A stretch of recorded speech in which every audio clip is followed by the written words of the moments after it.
on loupe la première. Donc, la première étape, on l'a, c'est très bien. On fait du CQRS, on a la scalabilité, la performance. Si on ne prend pas l'event sourcing, qu'est-ce qu'on n'a pas? C'est l'évolutivité. Recréer une nouvelle vue, recréer un nouveau dashboard de BI, reconstruire une vue qui a été corrompue, reconstruire une vue qui n'est pas corrompue, mais que le modèle a changé, tout simplement. C'est la même vue, mais on veut rajouter des informations. On veut modifier des informations. Sans l'event sourcing, on revient à refaire des migrations, à de la reprojection, comme tu disais, des ETL pour reprojeter. Et ça, c'est mettre en place des bazookas pour tuer la mouche. On a des données, on ne peut pas les reprojeter.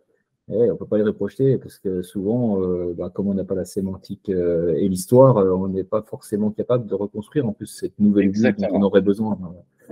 Exactement. Forcément, qui dit nouvelle vue, dit nouvelle connaissance à exposer. Donc cette connaissance, on ne l'a pas forcément si on n'est pas. Je le vis avec certains clients qui me disent voilà, j'ai un Elasticsearch, il ne correspond plus à mes besoins, ça fait déjà un petit temps qu'il ne correspond plus à mes besoins. On a hacké quelquefois le modèle et là, maintenant, on n'y arrive plus. Ça devient trop lent, on n'a plus du tout les bonnes données. Qu'est-ce que je peux faire? Vous étiez en event sourcing? Non. Eh ben, alors il va falloir extraire, transformer, reloader. Je ne peux pas vous proposer quelque chose d'autre. Mais est-ce que vous avez un audit log quelque part? N'importe quoi? Non. Ah ben là, je ne peux rien faire pour vous. Si oui, ben on peut essayer de voir la qualité de l'event log, parce que parfois l'event log, pour eux, c'est quoi? On a modifié ça, voici l'ancien, voici le nouveau. J'ai pas la sémantique, donc je dois reconstruire la sémantique avec l'ancienne et la nouvelle version. Puis parfois, c'est un calcul. Parfois, c'est bien d'essayer de construire la sémantique et de recréer une histoire avec la sémantique, donc des vrais événements avec une sémantique forte, et puis de partir sur ces événements pour reconstruire les vues. Parfois, ça prend tellement de calculs que voilà, c'est peut-être une mauvaise opération. Mais effectivement, je vois vraiment le problème moi, qui est toujours fait du CQRS et quasi de l'event sourcing.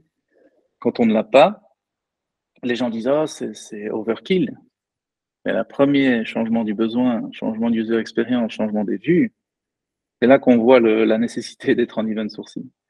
Et comme tu disais, c'est vrai, faire de l'event sourcing sans CQRS, j'ai vu quelques produits qui n'avaient qu'un event store et qui faisaient des projections on the fly sur l'event store. Alors, c'est super, mais les use cases étaient très simples. Oui.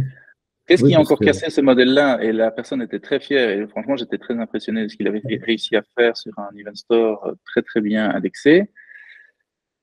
C'est venu casser quand le full text search, encore une fois, est arrivé. J'ai besoin de faire maintenant, on veut un Google search bar et qu'est-ce que je fais sur mon event store?